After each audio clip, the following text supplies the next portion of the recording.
Saya percaya dosen bukan hanya pendidik, tapi juga pelaku, karena belajar paling dalam berasal dari pengalaman nyata. Sebagai dosen keperawatan komunitas dan praktisi keperawatan komplementer, saya hadir bukan hanya untuk mengajar, tapi juga menginspirasi melalui praktek langsung di masyarakat. Perkenalkan, saya Nes Adi Irawan AM, Magister Manajemen, Magister Keperawatan, Spesialis Keperawatan Komunitas, Certified Basic Holistic Nurse, Certified Basic Community Health Nurse. Assalamualaikum warahmatullahi wabarakatuh. Perkenalkan, nama saya Nes Adi Irawan AM, Magister Manajemen, Magister Keperawatan, Spesialis Keperawatan Komunitas. Saya adalah dosen keperawatan yang berhome base di program Profesi Nurse, Fakultas Ilmu Kesehatan, Universitas Duta Bangsa Surakarta.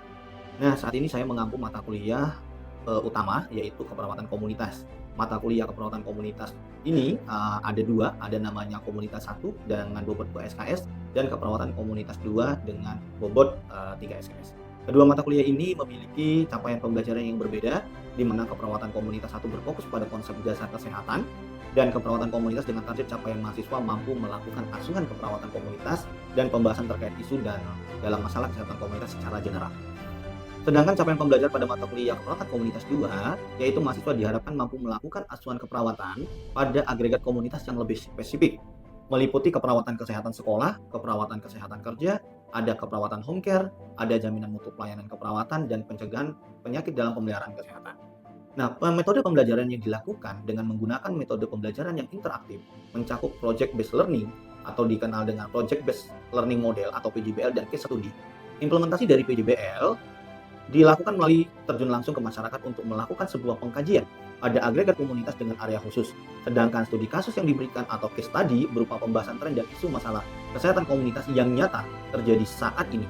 Penilaian dalam pembelajaran menggunakan kaidah penilaian yang telah ditetapkan oleh Universitas Duta Bangsa Surakarta. Penilaian tersebut tertuang yang telah ditetapkan oleh Universitas Duta Bangsa dalam rencana pembelajaran semester pada platform e-learning ataupun SS4 dosen dengan bobot absensi 10%, penugasan 20%, UTS 30%, dan UAS 40%. Nah, materi pembelajaran diambil dari buku ajar komunitas dan epidemic nursing practice terbitan kurang dari 5 tahun ataupun buku-buku referensi yang ada. Saya telah mengembangkan keilmuan saya dengan meningkatkan profesionalisme dengan menyelesaikan pendidikan spesialis keperawatan komunitas pada bulan Mei tahun 2024. Selain itu, terkait dengan pengajaran yang saya berikan sesuai dengan keilmuan saya, khususnya di bidang komunitas dengan beberapa sertifikasi yang ada. Yang pertama terkait dengan Certified Basic Holistic Nurse, dan yang kedua khusus keilmuan saya Certified Basic Community Health Nurse dengan beberapa sertifikat yang ada. Nah, untuk di dalam pembelajaran ini, di mana terkait dengan rancangan pembelajaran di mata kuliah ini juga fokus tadi sudah kita jelaskan, dan di setiap materi yang akan disampaikan di mana ada 14 kali pertemuan. Yang pertama itu pertemuan pertama adalah bagaimana adalah terkait dengan menjelaskan tentang RPS, kontrak kuliah, konsep komunitas pada dan promosi kesehatan. Yang kedua di mana nanti menyampaikan terkait dengan keperawatan kesehatan pariwisata dan fokus pada konsep yang ada ya. Ketiga yaitu terkait dengan promosi kesehatan keperawatan yang di rumah gitu kan, di mana kita sampaikan terkait dengan keperawatan di rumah. Keempat yaitu tentang asuhan keperawatan pada agregat dan komunitas khususnya kesehatan sekolah. Terus yang kelima yaitu asuhan keperawatan pada agregat komunitas kesehatan anak remaja. Yang keenam itu ada terkait dengan wanita pria usia dewasa. Dan yang ketujuh yaitu terkait dengan kesehatan lansia, fokusnya terus 9 yaitu terkait dengan populasi penyakit kecacatan dan populasi terlantar, 10 itu terkait dengan penyakit kronis, masalah-masalah yang kronis di agregat, dan 11 terkait dengan infeksi, 12 itu terkait dengan penanganan komplementer atau terapi komplementer, 13 itu agregat komunitas pada darurat atau penyakit budaya ya, kota pada budaya.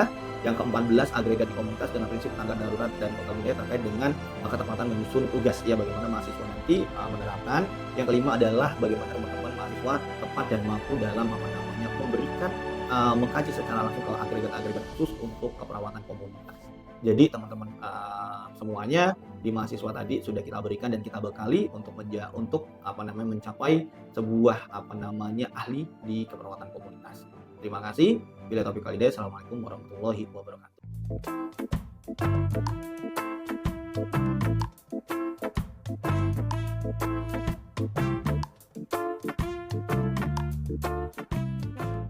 Oke, baik teman-teman semua, selamat pagi. Salam sejahtera buat kita semua. Om Swastiastu, Namo Buddhaya, Salam Kebajikan. Pagi hari ini kita berjumpa kembali dengan mata kuliah keperawatan komunitas. Mungkin ada yang belum kenal ataupun kemarin masih lupa dengan saya. Kita perkenalan sedikit. Nama saya Nes Adi Irawan AM, Magister Manajemen, Magister Keperawatan, Spesialis Keperawatan Komunitas. Pada pagi hari ini, tadi kita sudah jelaskan bahwa akan menjelaskan terkait dengan terapi komplementari atau di keperawatan komunitas khususnya untuk penyakit kronis. Nah, teman-teman, saya mau cek dulu nih, apakah semuanya sudah paham ya dengan materinya? Karena kenapa? Tadi kan dari bawah ataupun dari luar gitu ya, karena kuliah kita ini di siang hari biasanya gitu ya, pagi menjelang siang teman-teman juga biasanya pada menegangkan ya. Oke, ada yang tahu tentang terkait dengan penyakit kronis ataupun terapi komplementer yang bisa kita terapkan kepada masyarakat bagian dari tindakan mandiri keperawatan? Silakan angkat tangan. Oke, baik. Penyakit kronis itu adalah penyakit yang berlangsung, selama dalam jangka waktu yang lama atau berbulan-bulan sekitar 6 bulan, atau juga penyakit yang tidak bisa disembuhkan. Kira-kira seperti itu, Pak.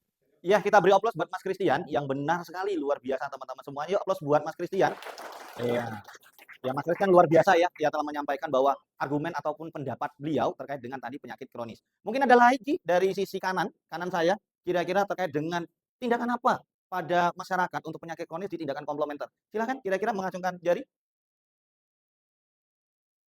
Oke, sebelah kanan, kalau nggak ada yang sebelah tengah, silakan. Anjani, silakan. Terapi apa kira-kira yang pernah kita pelajari kira-kira yang teman-teman belajar di kompetensi salah satu terapinya terapi apa? Ya silakan tunjuk jari Mbak Anjani. Kalau tindakan komplementernya untuk penyakit kronis bisa dengan senam-senam seperti itu Pak, kayak hipertensi bisa senam hipertensi, kemudian ada senam lansia dan sebagainya. Kasih aplaus buat Mbak Anjani teman-teman semuanya. Kasih aplaus, 2 aplaus buat Anjani. Ya, yang luar biasa pada hari menjelang siang ini menyampaikan sebuah gagasan atau pendapat dia terkait dengan terapi komplementer. Oke, untuk menambah semangat teman-teman semua, sebelum kita akan melihat slide yang saya buat, mari kita minta teman-teman pada berdiri semua. Kita ice breaking terlebih dahulu biar menambah semangat dalam pembelajaran keperawatan komunitas. Silakan berdiri. Ya. Ya, silakan mejanya disingkirkan dulu ataupun bisa di tengah-tengah. Silakan di tengah-tengah tuh boleh. Nah, biar nggak kena gitu ya. Nah. Astaga. Ya. Ikutin tangannya teman-teman semuanya. Iya. Iya. Yuk. Pasang senyumnya.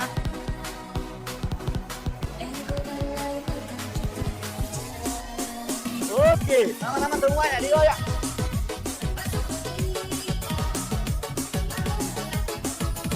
Pasang sambil senyumnya, 2 senyum. Moises, luar biasa. Oke.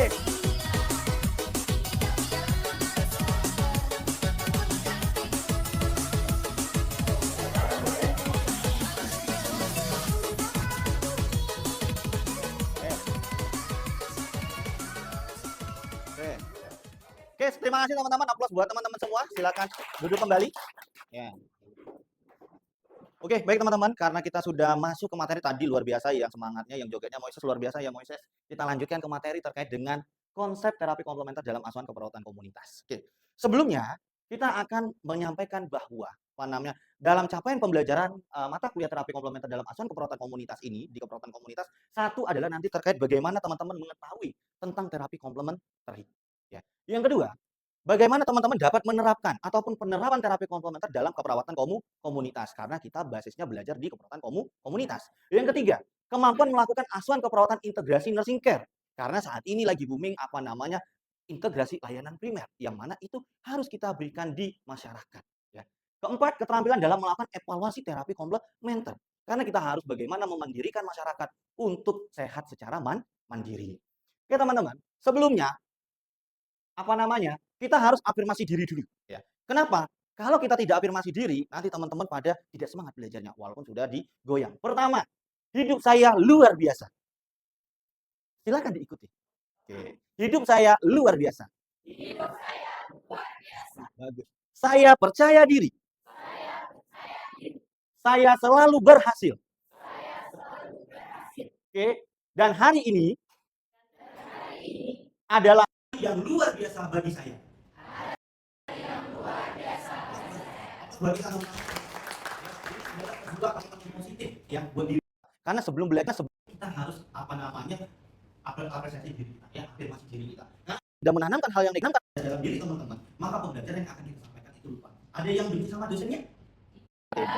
Luar biasa, aplaus ya buat kita. sudah lupa ya. Dikatakan oleh Prof. Dr. Liu Biling dan Reynolds di College of Basic Medical University China menjelaskan bahwa holistic care merupakan asuhan keperawatan yang menggunakan kaitannya dengan pendekatan komprehensif dengan mengintegrasikan sebuah konsep. Konsep di sini adalah keperawatan komplementer, yakni alternatif dan spiritual. Maka yang di sini dilihat ada namanya, pertama ada biological base atau herbal supplement ya, ada manipulative body base, massage, chiropractic dan osteoporosis medicine, dan ada mind body yoga, tai chi and medication, ada alternatif medical, homeopati, naturopati, tradisional Chinese medicine, and ayurveda. Dan terakhir ada energi terapi atau yang dikenal dengan reiki, magnet therapeutic, touch and qigong ataupun untuk energi. Nah, dikatakan keperawatan holistik di sini dikatakan holistic nursing is the benefit of nursing practice that is healing the whole person is a goal ya teman-teman, ini dari kata Ahna tahun 1998. Nah, maka yang dinamakan holistik itu adalah semua bentuk praktek keperawatan yang tujuannya adalah membantu kesembuhan seseorang secara menyeluruh ya. Dan perawat melihat klien sebagai pasien, sebagai manusia secara utuh, di mana ada keterkaitan antara tubuh, pikiran, ya, emosi, sosial budaya, spirit, relasi konteks dalam lingkungan. Ini harus kita miliki. Ya. Nah, teman-teman, sebagai perawat, kita harus berbangga. Sebenarnya kita punya Undang-Undang 38 tahun 2014 tentang keperawatan pasal 1 nomor 3. Bahwa pelayanan keperawatan itu adalah bagian sebuah integrasi dari pelayanan kesehatan, suatu bentuk pelayanan profesional yang merupakan didasarkan pada ilmu kiat keperawatan ditujukan pada individu, keluarga, kelompok, atau masyarakat, baik sehat maupun sakit. Nah, ini teman-teman asuhan keperawat rangkaian interaksi perawat dengan klien lingkungan untuk mencapai tujuan pemulihan dan kemandirian klien untuk merawat. Dan praktek ini diselenggarakan dalam bentuk asuhan keperawatan. Makanya teman-teman perawat, kita adalah memberi asuhan keperawatan pada pasien. Ya. Nah, ini proses keperawatan teman-teman dari pengkajian assessment ya. Saya kira teman-teman masih mengingat bagaimana cara pengkajian kepada pasien, bagaimana untuk menegakkan sebuah diagnosa, menegakkan standar luaran keperawatan, standar intervensi, dan standar evaluasi. Ya, ini adalah kita perawat. Nah, ini adalah pertama di pengkajian. Pengkajian, teman-teman akan lihat bagaimana gejala mayor dan gejala minor di dalam buku panduan kita di SDKI sebelum menentukan diagnosa. Ada mayor dan ada minor. Ketika kita sudah menemukan data mayor dan data minor, maka akan membentuk sebuah diagnosis keperawatan. Ya, yang mana pandangan kita adalah di SDKI dari PPNI. Setelah itu, teman-teman akan membuat sebuah perencanaan atau intervensi yang diberikan kepada masyarakat. Setelah itu nanti ada implementasi dan evaluasi. Nah, untuk intervensi, teman-teman bisa melihat dari standar operasional prosedur nanti ya, yang sudah ada bukunya. Karena buku kita ada 4S, SIKI, SDKI, SIKI, SLKI, dan SPO. Nah, jenis-jenis terapi komplementer pada saat ini, teman-teman, ada yang dikenal dengan akupuntur. Ya, tetapi kita tidak mengajarkan akupuntur kepada rekan-rekan semuanya. Karena akupuntur ini punya D4 akupuntur. Makanya perawat dikenal dengan akupressor ataupun pemijatan. Selanjutnya ada namanya chiropractic, tapi jarang digunakan. Ya. Karena titik tertentu. Ada aromaterapi, ada yang nggak tahu dengan aromaterapi? Tahu ya, tinggal dihidupkan, dikasih humidifier, nanti akan membuat kita menjadi nyaman. Ya. Terus juga meditasi, teman-teman ketika teman-teman menyendiri gitu ya, bisa berdoa, bagaimana berdoa kepada Sang Pencipta kita, bagaimana untuk kita menjadi sehat lebih baik. Dan ada namanya pilates atau yoga, latihan tubuh. Nah, ini jangan dilakukan pada orang-orang yang tubuhnya yang sangat keras ya. Karena kalau seandainya dilakukan yoga pada tubuh yang keras nanti akan berdampak yang tidak baik. Jadi digunakan untuk tubuhnya yang lentur gitu ya. Nah, jenis terapi lanjutannya ada terapi pijat ya, ada massage, ada hipnoterapi, ada terapi biologis, manipulatif, dan terapi energi yang ada teman-teman. Nah, ini main body teknik relaksasi, bagaimana kita mengambil pernapasan, teknik napas dalam yang kita gunakan. Terus juga ada imagery, kita membayangkan, dan ada namanya meditasi ya. Biasanya teman-teman anak-anak generasi Z gitu ya, biasanya juga senang kalau jalan-jalan ya, ke pantai, ke gunung gitu kan, walaupun hanya makan cilok aja ya. Kita lanjutkan. Main body teknik, contoh praktis bagaimana latihan otot progresif yang ini ada di dalam buku SDKI, SIKI ya, yang ada di standar intervensi. Ya, teknik menegangkan dan melaksanakan kelompok otot secara sistematis, simulasi kaki hingga kepala untuk mengurangi ketegangan fisik dan mental. Ada juga kedua, ada guided imagery untuk nyeri kronis, membimbing pasien membayangkan tempat menyenangkan, pemandangan yang positif untuk mengalihkan perhatian rasa sakit dan intensitasnya nyeri. Ketiga, ada penggunaan musik dan suara, musik lembut atau suara dan sebagai pendamping meditasi untuk menenangkan pikiran dan menurunkan tekanan darah. Tapi musik ini teman-teman semuanya, biasanya juga setiap orang atau setiap mahasiswa genrenya juga berbeda-beda ya. Terakhir, ada namanya aplikasi terapi di fasilitas kesehatan, penerapan teknik main body di rumah sakit klinik untuk membantu pasien mengatasi stres, kecemasan, dan nyeri selama proses perawatan. Nah, ini ada body movement terapi, senam olahraga ya. Senam terapi tadi sudah bagus dikatakan Mbak Anjani, ada senam Pak yang diberikan ya. Senam terapi, ada mobility sendi, ambulasi, dan pilates ataupun yoga. Nah, ini body movement terapi, teknik dan manfaat. Bagaimana kita melakukan latihan peregangan, membantu meningkatkan fleksibilitas otot dan sendi serta mencegah kekakuan, dilakukan secara bertahap dan diawasi oleh orang-orang yang profesional. Ya. Karena kenapa? Ketika kita memberikan terapi komplementer, teman-teman belum expert ataupun belum ahli itu membahayakan seseorang. Makanya nanti perlu ada sertifikasi ketika teman-teman mendalami ini. Peran fisioterapi berperan penting ya pada program dan peningkatan keseimbangan pencegahan komplikasi. Nah, energi touch terapi pijat sederhana ini dapat menurunkan kortisol ya 20%, penurunan tekanan darah 15 ya, dan pengurangan kecemasan 30%. Ini angka yang sudah diteliti, yang dilihat beberapa teknik pijat yang diberikan pada saat energi touch ya. Nah, ini adalah tadi energi terapi energi lainnya dilihat dari pertama ada Reiki, penyembuhan dengan dari Jepang yang menggunakan tangan energi universal praktis tidak menyentuh langsung, ada self healing ya, bagaimana terapi energi ini membantu baik mengaktifkan kemampuan maupun penyembuhan, dan ada penggunaan klinik komplementari modern, dan terakhir ada bioscan ya. Nah, spiritual terapi. Nah, ini masuk kita ke spiritual terapi, teman-teman semuanya. Di mana spiritual terapi ini akan terkait berhasil keyakinan bahwa kesembuhan itu ada di dalam diri kita sendiri. Jadi siapa yang bisa menyembuhkan? Ya kita, jawabannya, bukan orang lain. Ya. Nah, ini contoh praktiknya pendampingan spiritual, integrasi dalam perawatan dan pengaruhan positif. Pendekatan terapi spiritual komplementer menghormati keragaman kepercayaan dan memaksakan pandangan tertentu, fokusnya pada kebutuhan spiritual pada individu ataupun pada pasien. Ya. Nah, ini nutrisi juga berpengaruh ya teman-teman buat kita semua. Kalau nutrisinya nggak bagus juga juga nggak baik ya teman-teman. Ya. Terus selanjutnya nutrisi terapi contoh efektif dan nih olahraga ya untuk mengurangi risiko stroke maupun diabetes tipe 2. Nah, ini lifestyle modifikasi terapi komplementari gitu ya teman-teman semuanya, juga dilihat pengurangan gula darah, hindari optimal, berhenti merokok, dan integrasi di dalam terapi. Nah, ini kita memberikan sebuah terapi yang luar biasa. Fokusnya adalah di dalam terapi komplementari ini adalah keseimbangan, pemulihan efek samping, dan kualitas hidup. Jadi kita memang untuk mencapai kualitas hidup manusia atau kualitas hidup di masyarakat ini penting ya. Biar apa? Biar semakin sehat ya. Nah, ini fokus terapi komplementari tadi pendekatan holistik, kolaborasi, dan contoh aplikasi klinis teman-teman semua. Dan peran perawat dalam terapi komplementari, kita sebagai perawat komunitas punya peran, punya andil ya sesuai dengan regulasi kita. Satu, perawat dapat mengedukasi pasien. Yang kedua, perawat dapat melaksanakan teknik komplementari. Ketiga, perawat bisa memonitoring respon dan koordinasi tim. Ya. Nah, peran perawat lanjut adalah pendampingan spiritual dan psikologis ya, yang mana saat ini lagi dibumingkan adalah integrasi layanan primer. Nah, ini baru launching program dari Kementerian Kesehatan Indonesia untuk di Puskesmas. Jadi, tugasnya kader Posyandu maupun yang lainnya, teman-teman fokus ke adalah terapi-terapi komplementari ya. Nah, ini teknik terapi komplementer napas dalam, teman-teman bisa contohnya, oke, teman-teman fokus dulu tangannya di atas meja. Ya, silakan teman-teman semuanya. Oke, sambil tarik napas dalamnya. Hitung sampai 3, 1 2 3, turunkan. Lagi teman-teman. 1 2 3, hembuskan. Sekali lagi teman-teman, tarik napas dalam. Hembuskan. Oke, nah ini adalah membuat kita menjadi tenang, teman-teman. Kecil sekali sebenarnya. Oh, cuma diajarin napas dalam. Tapi napas dalam ini ketika dilakukan oleh masyarakat dan mandiri, itu dapat menurunkan tekanan darah. Atau lagi ibu-ibunya di setel musik keroncong kalau dia bahagia, itu juga bisa membuat tekanan darah menurun ya. Nah, teknik terapi komplementer pijat ringan mobilisasi tadi, pijat ringan, ada mobilisasi pasif, mobilisasi aktif, dan protokol keamanan. Nah, ini adalah aromaterapi. Jadi ketika kita memberikan teman-teman semua, jadi kita berikan ada manfaat dari essential therapeutic ini ya. Nah, ini komplementer meditasi mindfulness ya. Ada juga tadi kita mendengarkan musik terapi gitu ya, sambil mendengarkan dan membayangkan pikiran kita gitu ya. Mungkin teman-teman semuanya sudah memahami terkait dengan konsep mindfulness. Jadi kita berserah diri gitu ya untuk kesembuhan kita.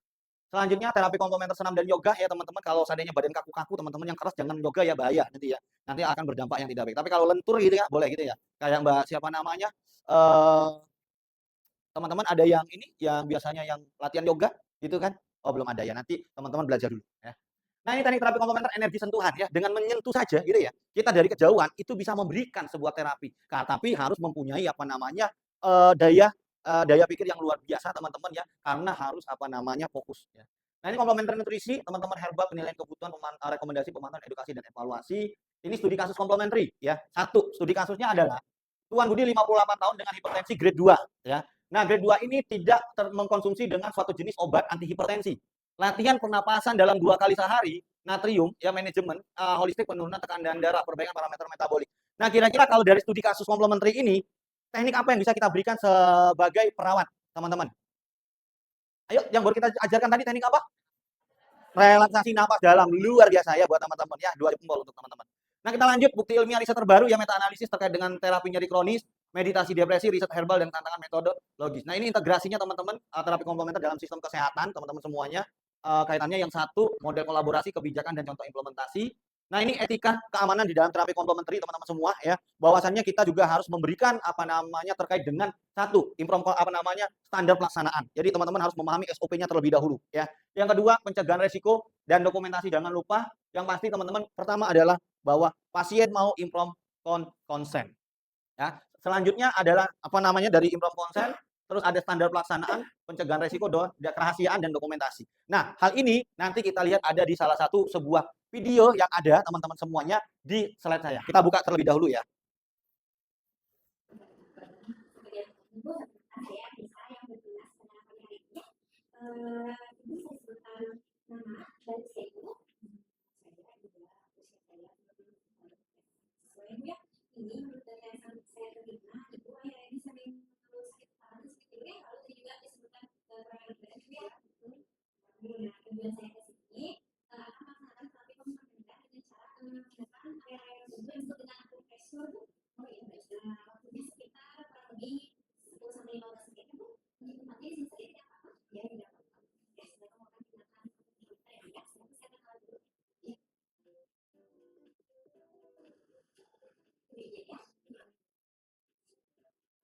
Untuk gerakan yang pertama,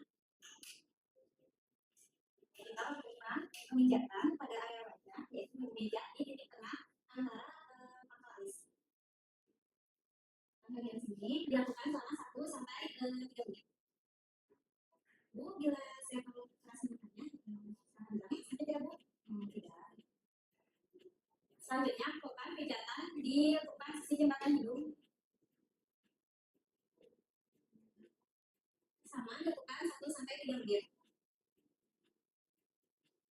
Bu, merasa sakit tidak? Tidak. Kenapa? Tidak. Selanjutnya, memijat di pangkal tengkorak di antara 2 lengan kepala.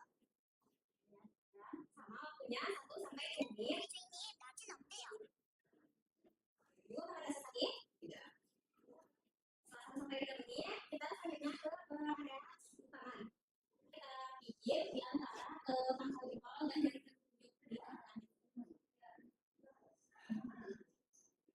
Waktunya sama, 1 sampai 3 menit. Nah, sudah kita lakukan di tangan sebelah.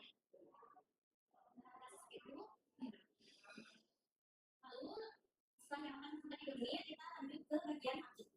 Untuk bagian kaki, kita beri kanan di tengah jempol dengan gerakan memutar. Waktunya 1 sampai 3 menit. Kita setelah selesai, kita lakukan hal yang sama pada kaki sebelahnya.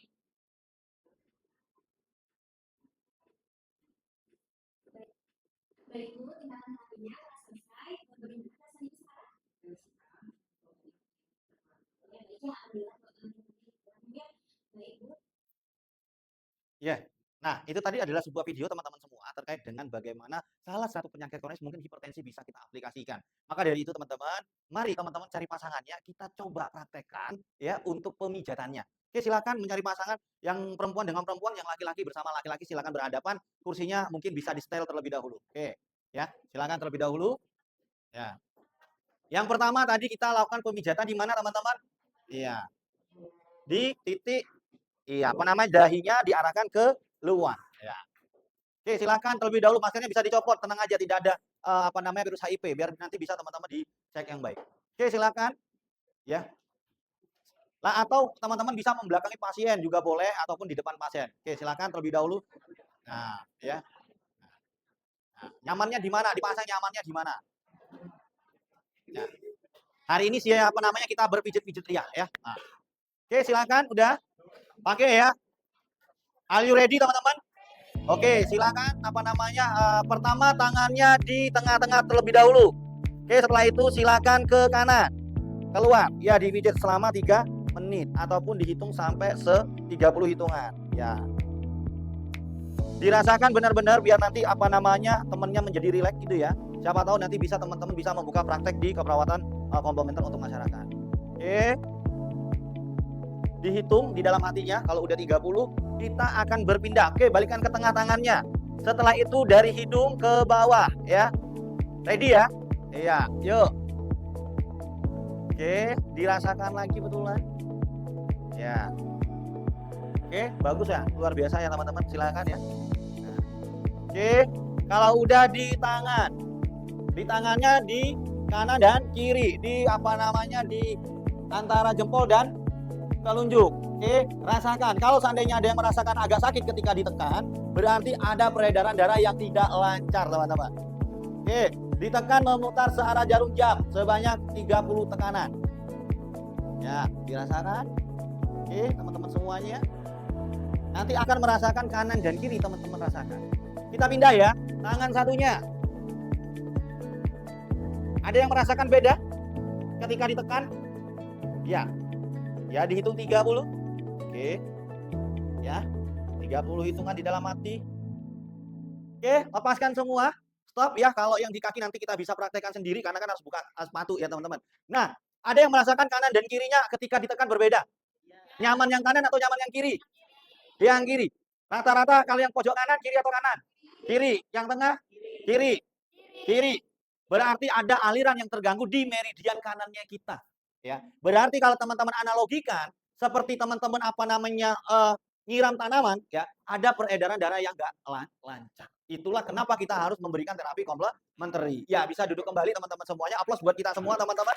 Nah, ini adalah pembelajaran kita pada kesempatan ini, gitu ya. Baik teman-teman semua, kita butuh feedback dari teman-teman semua dari materi-materi tadi yang pembelajaran yang sudah kita sampaikan, maka perlu ada feedback dari mahasiswa. Apakah teman-teman tadi memahami dengan materi atau teman-teman pada tidur yang luar biasa saat pembelajaran? Oke, Mbak Vivi, silakan dulu memberikan feedback dari materi yang telah disampaikan tadi pagi. Silakan maju ke depan. Dan satu lagi nanti yang kalau tadi dari kaum laki-laki, kaum perempuan, maka kita panggil nanti saudara kita laki-laki, Mas Langlang juga untuk menyampaikan. Jadi 2 orang silakan maju ke depan, Vivi dan Langlang untuk memberikan feedback yang luar biasa pada pembelajaran hari ini. Silakan.